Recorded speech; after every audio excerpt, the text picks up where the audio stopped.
My name is Eleanor Hayes, and I never thought my life would come down to this moment standing in a Nashville courtroom, my husband of 12 years shouting across the polished oak benches as though he were the king of the world.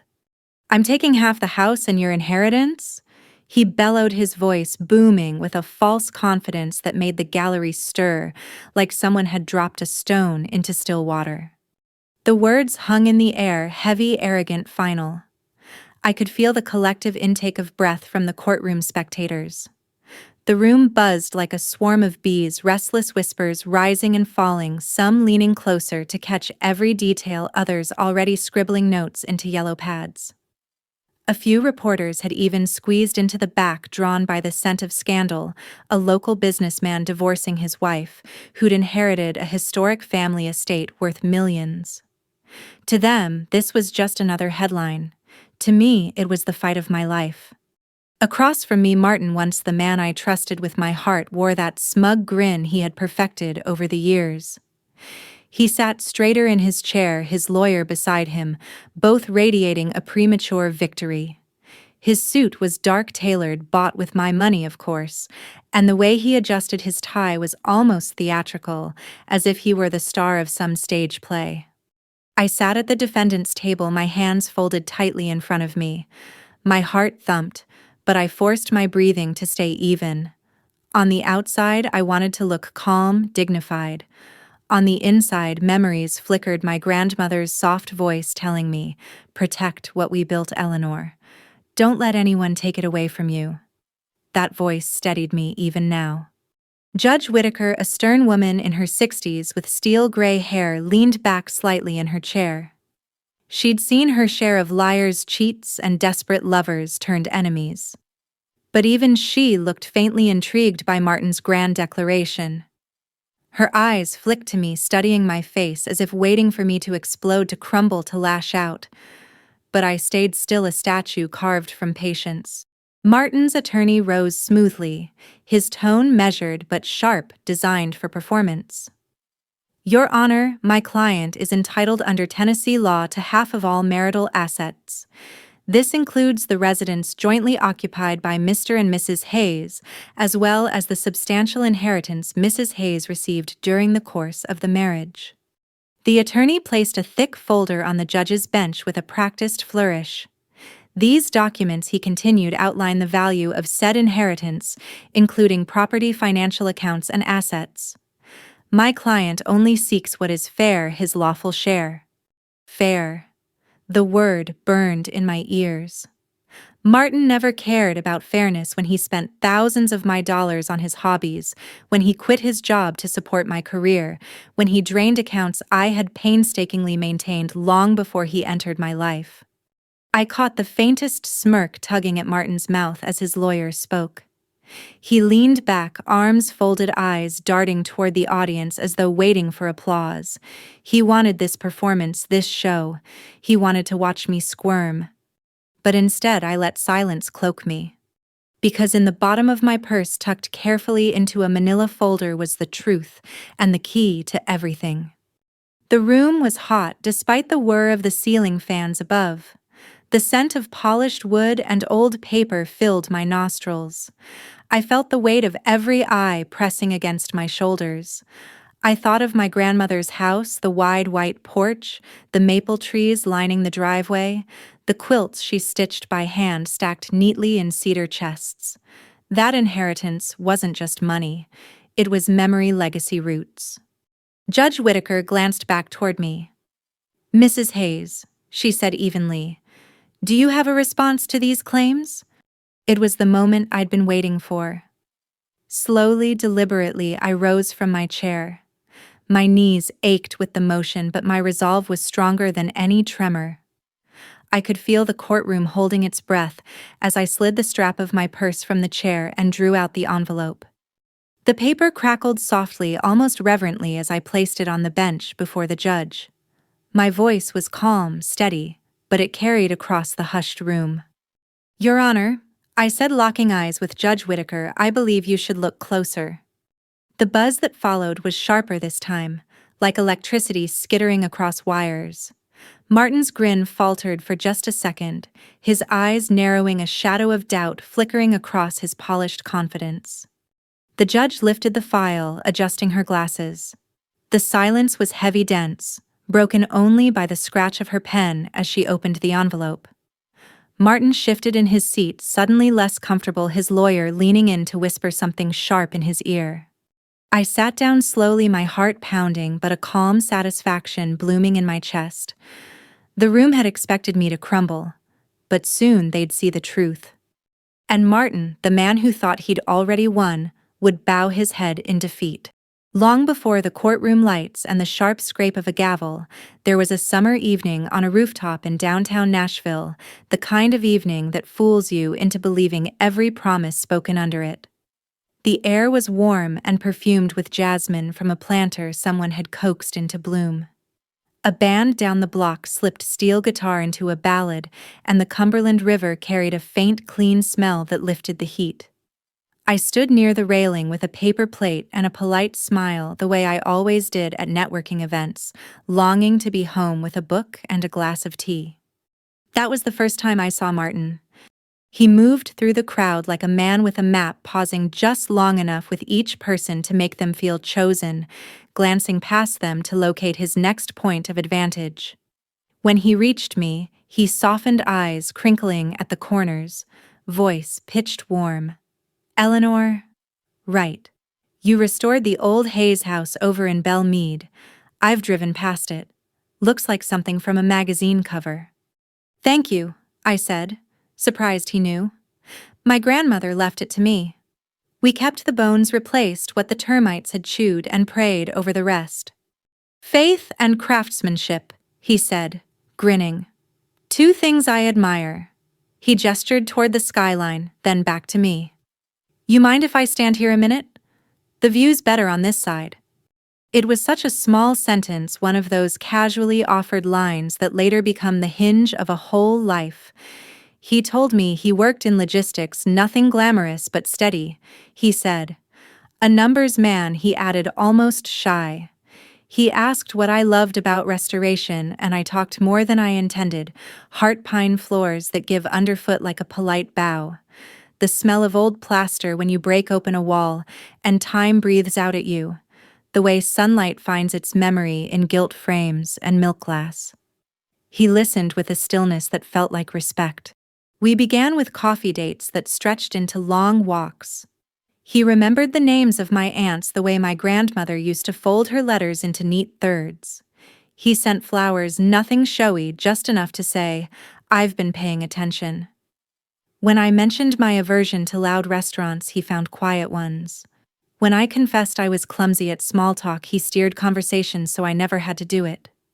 He could be charming in a way that felt like balm after years of hard work, and the quiet ache of being needed but not cherished.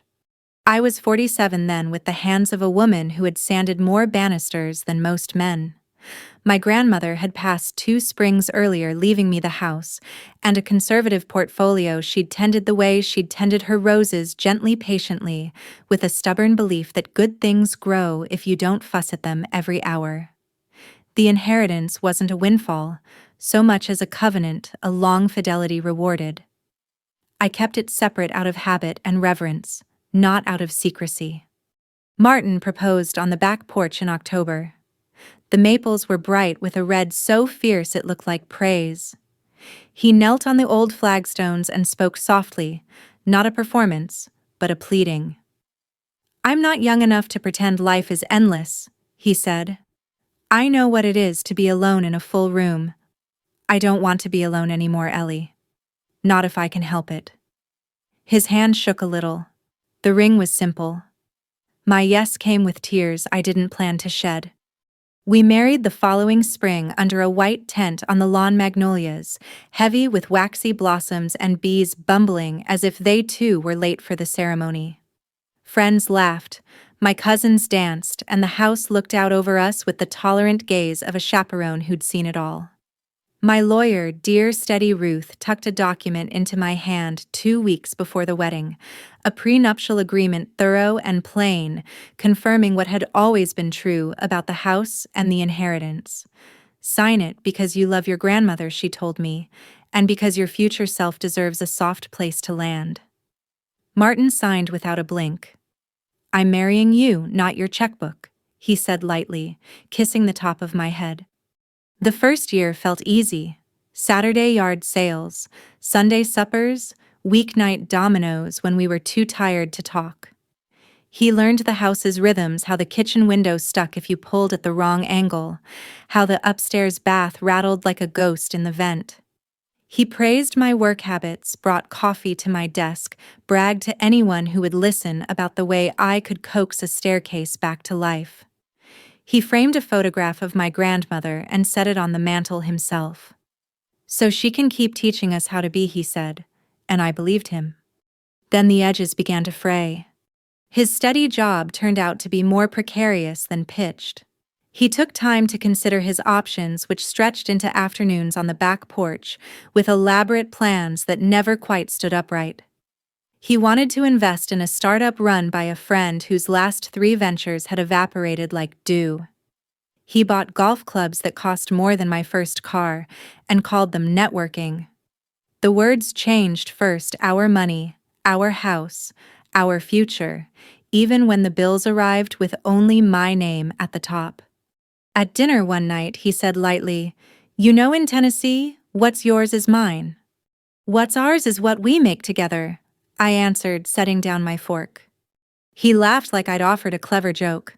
Exactly. I began to watch in the quiet way women do when they've learned not to announce their fear until they have proof. I took note of credit card statements, how charges ballooned like a rash. I kept the inheritance where it had always been segregated, documented clean, and I doubled the backups for every deed and account. The house my grandmother's rings her collection of quilt tops stitched with careful fingers on summer nights. Each item stayed cataloged, insured, and set apart not out of meanness, but out of fidelity to the woman who taught me to save both recipes and receipts. There were good days, too. I won't pretend there weren't. He could make me laugh with a sideways grin, could cook eggs exactly the way I liked them, could warm a room merely by walking into it. But the ratios shifted. Where there had been partnership, there came a posture, a way of standing in the doorway, as if he were already measuring my things for his future. He bragged sometimes when he thought I wasn't in earshot. Belle Meade, he'd purr to a new acquaintance, as though the neighborhood were a title deed he wore under his shirt. The first real crack yawned open at Christmas 2 years before the end.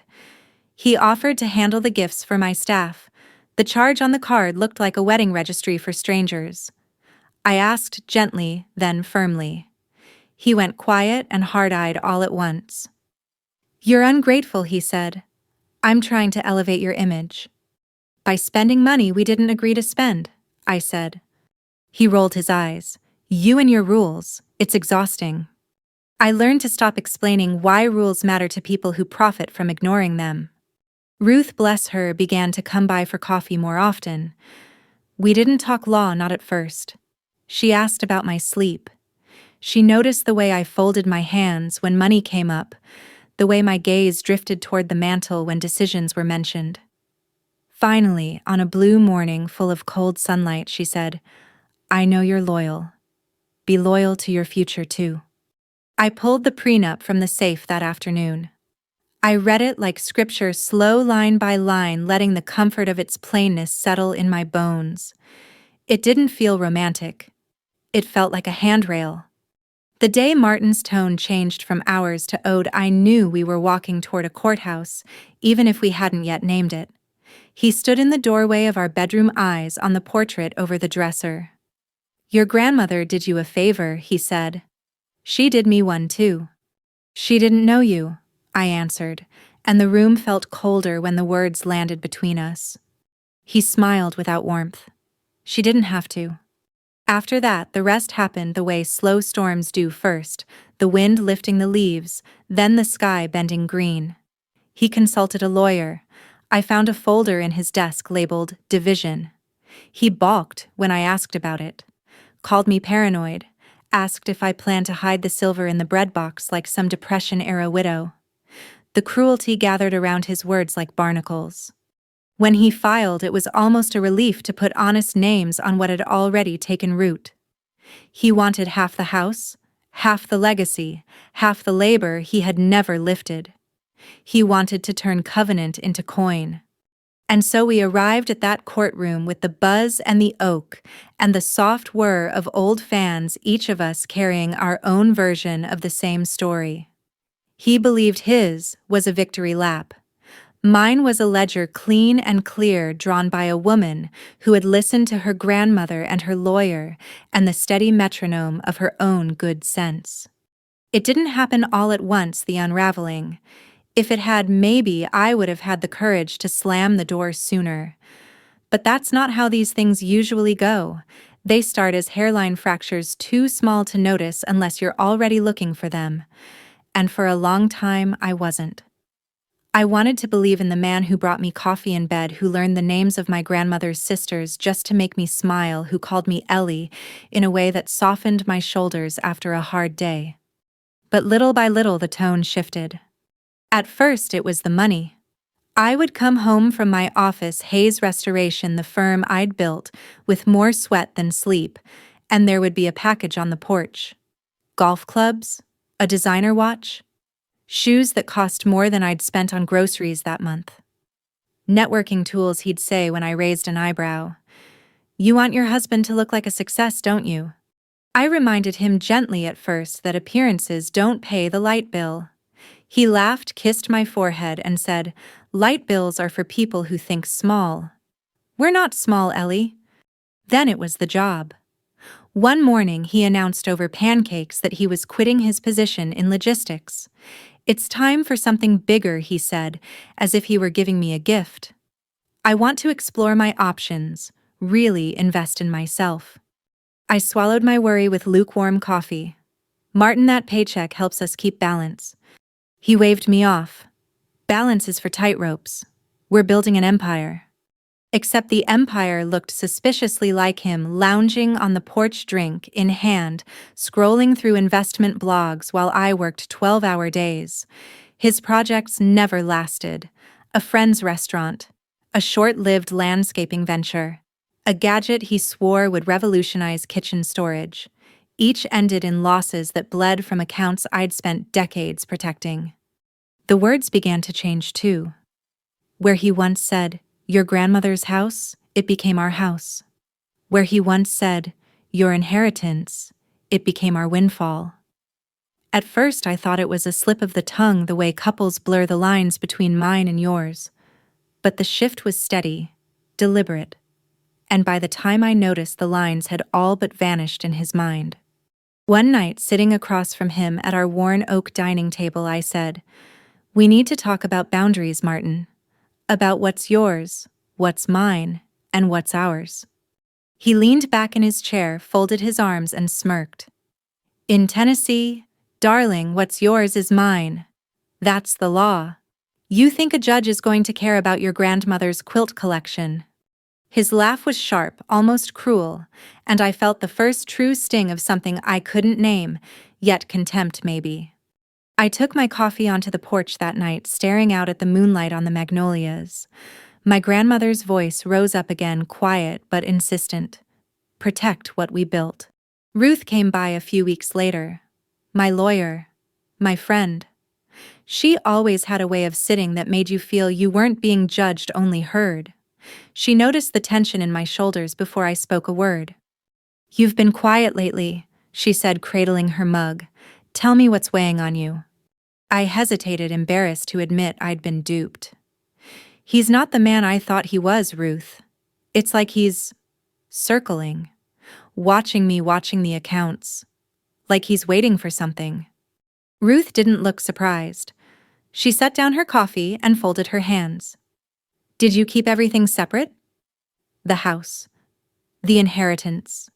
Yes. Good. Then keep it that way. And make copies of everything.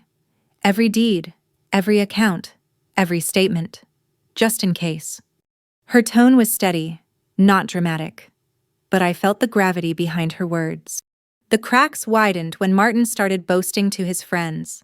I overheard him one evening at a dinner party drink in hand voice loud enough to carry across the room. "Belle Meade," he said like the name itself was a trophy. "That house ours. Worth a fortune. And Ellie's inheritance.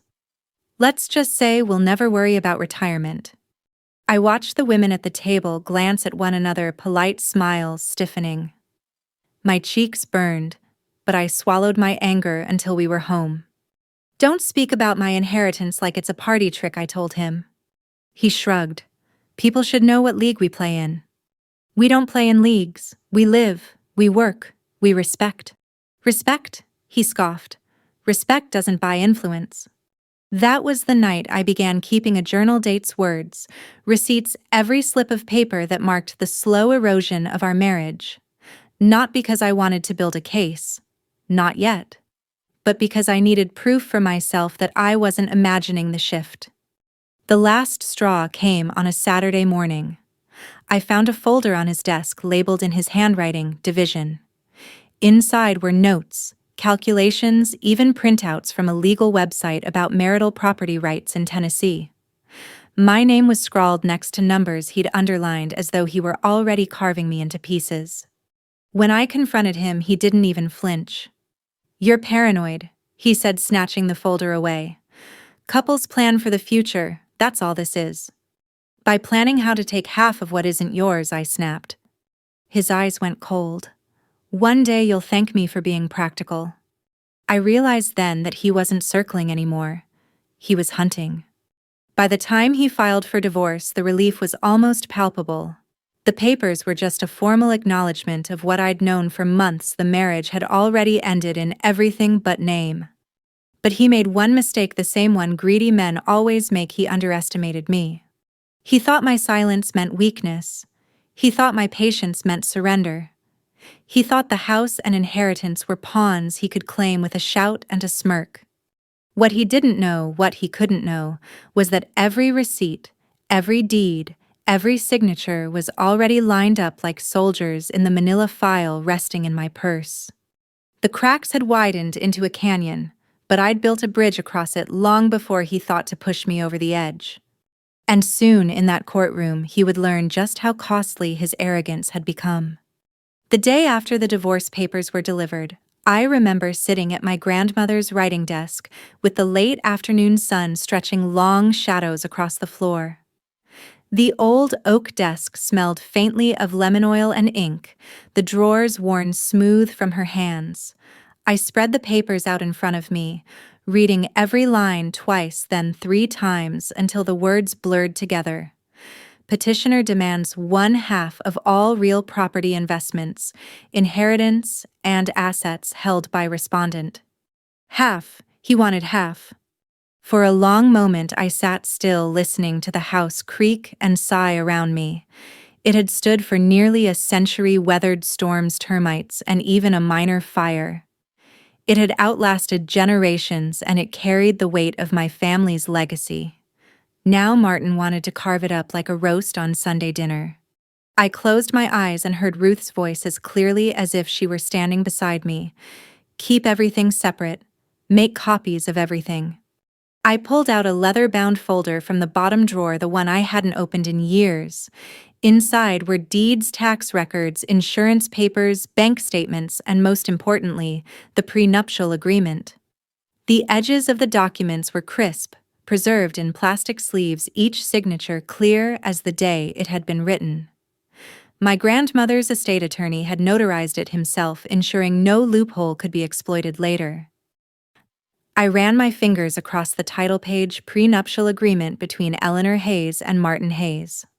It was all there: the house deemed separate property, the inheritance explicitly protected, future bequests excluded from marital division. My lawyer had been meticulous, and Martin, so eager to prove his love, had signed without a pause. He hadn't even skimmed it. I felt a surge of relief, but also a new burden. Now I had to be strategic. A prenup is only as strong as its enforcement. Martin's lawyer would attack, twist, argue coercion, ignorance, unfairness. I needed more than a piece of paper. I needed a fortress. That evening, Ruth came by. She arrived with her briefcase and a thermos of coffee, settling into the chair across from me like a general preparing for battle. "Let me guess," she said, her eyes narrowing as she spread the divorce petition open. "He's going after the house and the inheritance." I nodded. "Good," she said. "That means he's predictable. Predictable men are easier to defeat." We worked late into the night, the kitchen table covered in papers. Ruth made lists: assets before marriage, after marriage, joint accounts, separate accounts. She circled dates, highlighted phrases, and drew arrows connecting evidence to counter-arguments. "Every penny of your grandmother's inheritance stayed in separate accounts?" she asked for the third time. "Yes," I said firmly. "I never commingled funds. Household bills came from my salary and business earnings. The inheritance has been untouched except for investment within its own account." She nodded, satisfied. "Good. That makes it ironclad. But we'll still need to prove it. Bank statements, ledgers, testimony if necessary. We want no cracks for him to pry open." We moved on to the house. "You inherited it before marriage. Renovations paid for how?" "With my savings and with loans I personally took out. I've got the records." "And Martin contributed?" "Not a cent. He liked to walk around with a tape measure and pretend he was helping, but no." Ruth smirked. "Then that's settled. But you'll want affidavits from the contractors, receipts, canceled checks, the works." As the hours slipped past, I felt the weariness of years pressing down on me, but also something else, a strange sense of empowerment. For so long, Martin had made me feel like a passenger in my own life, like I should apologize for protecting what was mine. But here, with Ruth by my side, I remembered I had always been the driver. I glanced at the portrait of my grandmother on the mantel, her gaze steady, her lips curved in that knowing smile. "We've got this," I whispered. The days that followed became a rhythm of preparation. I met with bank managers, gathered notarized statements, pulled old tax filings from dusty boxes. I contacted the estate attorney who had overseen my grandmother's affairs. He remembered me, remembered the way my grandmother had insisted her legacy stay in the family. He provided certified copies of everything we might need. I even tracked down the notary who had witnessed Martin signing the prenup 5 years ago. She still lived in town, still kept her journal of signed documents. Her handwriting was neat and exact. She agreed to testify if necessary. Each piece was like fitting another brick into the wall I was building between Martin and the life he thought he could steal. But it wasn't just paperwork. It was memory too. One evening, I went through a cedar chest filled with my grandmother's belongings: quilt tops, recipe cards, letters she'd written me over the years. Among them was one I had almost forgotten, written in her delicate cursive the year she left me the house. "Eleanor, this home is more than timber and stone. It's our family's story. Protect it with your whole heart. Don't let anyone who didn't build it try to claim it." I folded the letter carefully, slipped it into the back of the file, and felt her strength wrap around me like a shawl. Meanwhile, Martin strutted. I saw him at the grocery store one afternoon holding court in front of 2 acquaintances. He was laughing, talking about his share of Belle Meade. When his eyes met mine, he winked as if we shared some private joke. My stomach tightened, but I said nothing. Let him laugh. The higher he climbed on his rickety ladder of arrogance, the harder he would fall. By the time the hearing date arrived, my file was thick, every page tabbed and cross-referenced. Ruth looked over it one last time, her expression fierce and satisfied. "This is more than enough," she said. "Once the judge sees this, he won't have a leg to stand on. But remember, Eleanor, keep your composure. Let him dig his own grave with his arrogance. All you have to do is hand the judge the shovel." I nodded, tucking the file into my purse. The leather was warm against my hand, heavy but reassuring. That night, I walked through the house, slowly touching the walls, the railings, the doorknobs polished by generations of hands. I whispered a promise into the quiet rooms. "You are safe. I won't let him take you." As dawn broke on the day of court, I felt the weight of what was coming, but also the clarity of a woman who knew she had truth on her side. The battle was about to begin. The courthouse smelled faintly of waxed wood and coffee gone stale. The echo of heels on marble drifted through the corridors as people filed into family court, each with their own bundle of grief or grievance.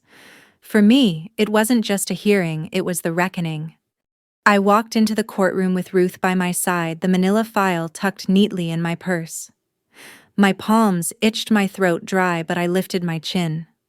Martin was already there, perched at the petitioner's table like a rooster on a fence post. His suit gleamed, his hair slicked back in that overconfident way, and his lawyer sat beside him, flipping through a thick binder with self-satisfaction. Martin caught sight of me and smirked, tapping his pen against the table like a drummer setting tempo. He leaned toward his lawyer, whispered something, and both chuckled. It was the kind of laugh that told the room they believed the verdict was already written. Judge Whitaker entered, robes flowing, face set in practiced neutrality. The murmurs quieted. She struck the gavel once, and the room stilled like water in a jar. "Case of Hayes versus Hayes," the clerk announced. Martin's attorney rose first, his voice smooth, as honey poured into a glass. "Your Honor, my client seeks his rightful share of the marital estate. We submit that this includes the residence currently occupied by Mrs. Hayes, as well as the substantial inheritance she received during their marriage." He gestured to the binder. "Within this file, you will find documentation of the value of these assets. My client is not asking for more than his due, merely an equitable division." The word equitable rang hollow in my ears. Ruth leaned toward me, whispering, "He's playing to the crowd. Don't flinch." I nodded, keeping my hands folded neatly in my lap. The attorney continued detailing property appraisals, account balances, and inflated claims of Martin's contributions to household improvements. He spoke as if Martin had laid every brick, painted every wall, funded every renovation. He even implied Martin had supported Mrs. Hayes emotionally and financially during the course of the marriage, as though lounging on the porch with a tumbler of bourbon counted as sacrifice. The gallery shifted, spectators murmuring, some nodding, others scribbling notes. The reporters in the back bent low over their pads, eager to capture the drama. When the attorney finished, Martin leaned back in his chair, laced his fingers over his stomach, and shot me a victorious look. Judge Whitaker turned to me. "Mrs. Hayes, do you have a response?" My heart hammered, but my voice, when it came, was steady. "Yes, Your Honor, I do." Slowly, deliberately, I stood. My chair scraped softly against the floor. I reached into my purse, withdrew the file, and approached the bench. The manila folder looked unremarkable, no thicker than any other stack of papers in that room, but in my hands it felt like armor. I placed it before the judge and said, "Your Honor, I believe you should look closer." The room buzzed, whispers hissing through the gallery like wind through tall grass. Martin stiffened, his grin flickering. His lawyer leaned forward, squinting as though he could read the folder from a distance. Judge Whitaker adjusted her glasses, opened the file, and began to flip through its contents. Her expression remained calm, but her brow arched slightly. "What is this, Mrs. Hayes?" she asked. "That, Your Honor, is our prenuptial agreement signed before the marriage, notarized and witnessed. It specifies that the residence on Belle Meade is my separate property inherited before our marriage, and that any inheritance I receive during the marriage is explicitly protected as separate property." Gasps rippled across the room. The reporter's pen scratched furiously. Ruth rose smoothly beside me. "If it pleases the court," she said, her tone even, "we also submit bank records showing all inheritance funds were kept separate from marital accounts, as well as affidavits from contractors confirming renovations were paid for solely by Mrs. Hayes. Additionally, the notary who witnessed the prenuptial agreement remains available to testify." The judge nodded, flipping through more pages. Martin shifted in his seat, his earlier confidence curdling into unease. He whispered urgently to his lawyer, who frowned, and began rifling through his own binder, clearly blindsided. Judge Whitaker raised her gaze, fixing it on Martin's attorney. "Mr. Weston, were you aware of this prenuptial agreement?" Weston's face flushed. Your Honor, this is the first I've seen of such a document. Then it seems you and your client were not as thorough in discovery as you might have been, the judge said dryly. The gallery hummed with murmurs, some people chuckling quietly. Martin's jaw tightened, his smirk gone. Mrs. Hayes, the judge said, please return to your seat. I will review this thoroughly before rendering any judgment. I nodded, walked back to the table, and sat. My hands trembled slightly beneath the surface, but inside a calm spread through me. I had played my card, and it had landed with the weight of a stone in still water. Martin tried to mask his panic, but the twitch of his jaw betrayed him. He leaned toward his lawyer, hissing something sharp, his finger jabbing at the folder like it was a snake that had bitten him. Across the room, Ruth slid a reassuring hand onto my arm. Let him flail, she whispered. You've already won the room. The truth was out now, plain and documented, undeniable. And for the first time since the divorce began, I allowed myself to breathe. For a few beats after Judge Whittaker settled the file on her bench, the courtroom sat in an uneasy hush. Even the ceiling fan seemed to slow. Then Martin broke the silence. This is ridiculous, he barked, rising halfway from his chair. That thing, he jabbed a finger toward the manila folder, isn't valid. I didn't know what I was signing. His lawyer tugged at his sleeve, murmuring for him to sit, but Martin yanked his arm away. His face was blotched crimson, his voice high with panic. The judge's gavel cracked once, sharp as a gunshot. Mr. Hayes, you will remain seated unless spoken to. Martin slumped back into his chair, but his eyes darted wildly, searching for an exit that didn't exist. His confidence, once as shiny as his cufflinks, was beginning to dull. Your Honor, Ruth said evenly, rising on my behalf. My client's husband signed that document willingly and in the presence of a notary. It contains clear disclosures of assets and specific clauses protecting both the family home and any inheritance. She tapped the binder she'd prepared. We have corroborating bank statements and tax filings showing compliance. There is no ambiguity. Judge Whittaker nodded once, flipping another page. Indeed, this is one of the most comprehensive prenuptial agreements I've reviewed in some time. A murmur rippled through the gallery. I caught a spectator whispering, "She had him from the start," and another chuckled under their breath. The reporters scribbled faster, sensing the drama shifting. Martin's lawyer, Weston, rose hesitantly. Your Honor, if I may, my client was under the impression this agreement was more of a symbolic gesture. He trusted his wife. The judge cut him off with a look. Are you suggesting your client signed a legal document without reading it? Weston faltered. Well, he believed. Judge Whittaker's eyebrows climbed, her tone sharpening. Mr. Weston, we are not in the business of rewarding willful ignorance. Contracts are binding whether your client chose to skim them or not. Martin's face contorted. She tricked me. She made it sound like a formality. Mr. Hayes, the judge snapped, did anyone force you to sign this? Were you under duress? His mouth opened and closed like a fish gulping air. No, but. Did you sign it voluntarily? Yes, but. Then the matter is settled. The judge's tone was firm, final. The spectators leaned in, hungry for the downfall. Ruth gave me the faintest smile, as if to say, patience. Let him hang himself. Martin wasn't finished. His desperation only made the noose tighter. He lurched forward, pointing at me. She's been planning this all along. She set me up. I couldn't help the small laugh that slipped from my lips, bitter but soft. Martin, the only thing I planned was protecting my grandmother's legacy. You should have known me better. The judge's gaze snapped to me, warning in her eyes. I pressed my lips shut. Weston tried again, his voice wobbling now.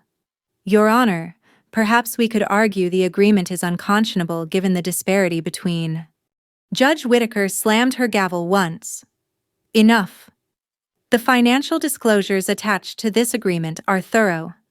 Both parties acknowledged them at the time of signing.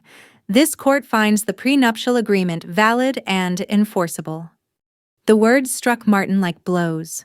His shoulders sagged, his complexion splotchy. He pressed his palms flat on the table as though bracing against a storm. And furthermore, the judge continued, her eyes narrowing. Mrs. Hayes has provided documentation showing she maintained her inheritance in separate accounts, used only her personal earnings for marital expenses, and received no contributions from Mr. Hayes toward the maintenance or improvement of the Belmead property. Therefore, both the inheritance and the residence remain her sole and separate property. The gallery erupted gasps, whispers, even a muffled laugh. Reporters scribbled furiously, their pens scratching like insects. Martin's head dropped forward, his chin nearly touching his chest. For the first time since this ordeal began, the swagger had drained from him completely. He looked less like a rooster now, and more like a child caught stealing from the cookie jar. But the judge wasn't finished. As to marital debts, she said, her gaze shifting to me, Mrs. Hayes, do you have documentation regarding debts incurred individually by your husband? Ruth stood handing over another folder. Yes, Your Honor. Credit card balances, a failed business loan, and membership fees from a private club, all totaling $76,000 incurred solely under Mr. Hayes's name. The judge flipped through, lips pursed. Mr. Hayes, under Tennessee law and under the clear language of this agreement, those debts are your responsibility alone. Martin jerked upright, sputtering. What? That's not fair. 5 years of marriage and I walk away with nothing. Judge Whitaker's eyes were icy steel. You walk away with exactly what you brought in, Mr. Hayes, and with the debts you chose to incur. That is fairness. A hush fell heavy over the courtroom. Even the reporters paused, pens froze in midair. Martin's voice cracked. This can't be happening. It can, and it is, the judge said. She set the file aside with deliberate care as though closing a coffin lid. This court will not reward greed or disregard for legal commitments. Mr. Hayes, consider this an expensive lesson in reading what you sign. The gavel struck once, echoing like thunder. Beside me, Ruth placed a steady hand over mine. My pulse was still racing, but relief coursed through me, warm and solid. The room had shifted. Justice had leaned in my favor, and Martin had crumbled beneath the weight of his own arrogance. I glanced across the aisle. His head hung low, his shoulders rounded, the picture of defeat. He didn't look at me, not once. The man who had shouted, "I'm taking half your house and inheritance now," sat silent, bowed like a reed in the wind. When the gavel struck that last time, I swear the sound echoed through more than just the courtroom. It reverberated through years of sleepless nights, whispered doubts, and the gnawing fear that Martin might actually strip me of everything my grandmother had entrusted to me. The echo felt like release, final, unshakable. For a long moment the room stayed hushed. Then the whispers began again, buzzing low and incredulous. I caught fragments. She had him cornered all along. That prenup saved her. Never seen a takedown like that. Reporters leaned toward one another, already shaping headlines that would spread faster than wildfire through Nashville's business circles. Martin didn't move. His head hung, shoulders slumped, a marionette with its strings cut. His lawyer packed up, slowly avoiding his client's eyes, clearly desperate to escape the humiliation of having been outmaneuvered so thoroughly. Ruth nudged my elbow gently. "It's over," she whispered. I nodded, though my body still hummed with adrenaline. I wasn't sure whether to laugh or cry, so I did neither. I simply sat and let the truth sink in. The house was safe. The inheritance untouched, my grandmother's legacy preserved. The judge's ruling also left Martin saddled with his own debts, every reckless charge, every failed investment, every luxury he'd claimed as networking. $76,000, and not a penny of it would come from me. When the session adjourned, the gallery spilled out into the hallway. Some offered me nods of respect, others curious glances. A few even whispered, "Good for you." I kept my head high, my file clutched firmly against my chest. Ruth walked beside me, her steps measured, her presence solid as a stone wall. Martin trailed behind, his once proud stride reduced to a shuffle. At the doors, he called after me. Eleanor, his voice cracked on my name. I turned, slow and deliberate. We need to talk. He said, his hands spreading wide in some desperate gesture.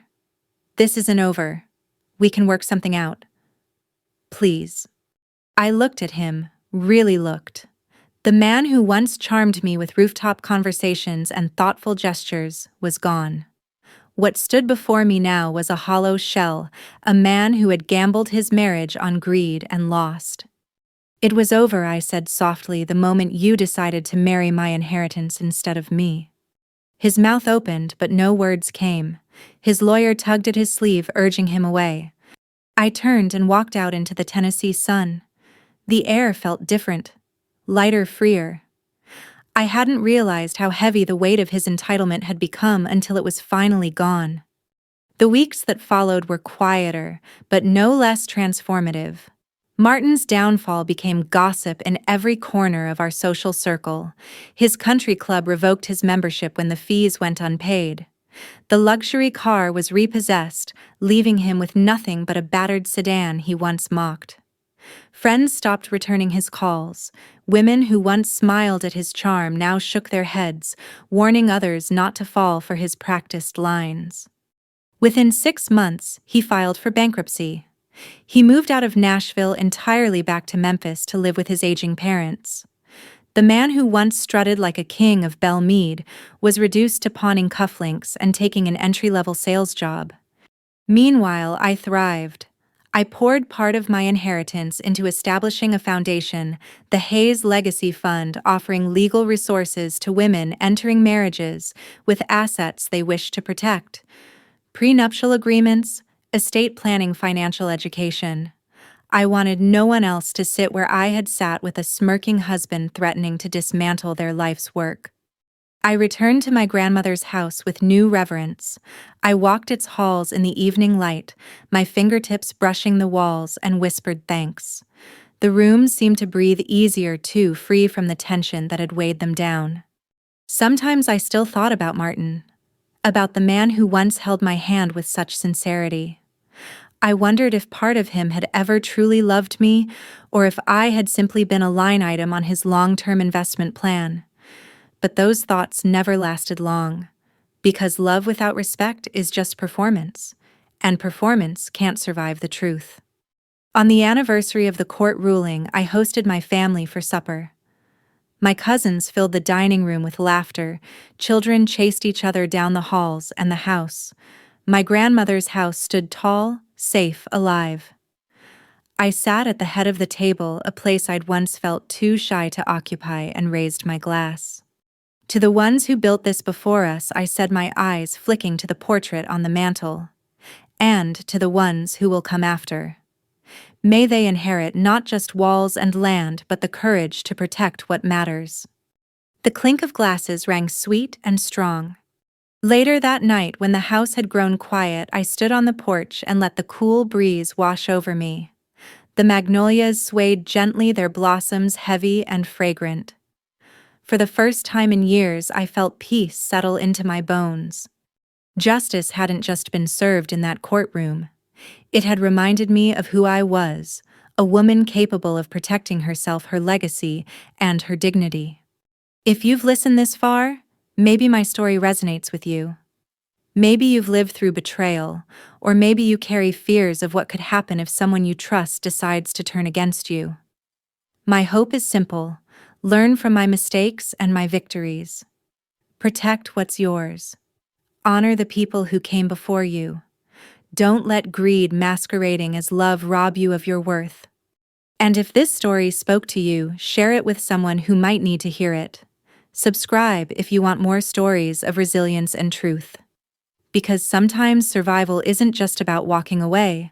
Sometimes it's about standing firm, holding your ground, and saying, "Look closer.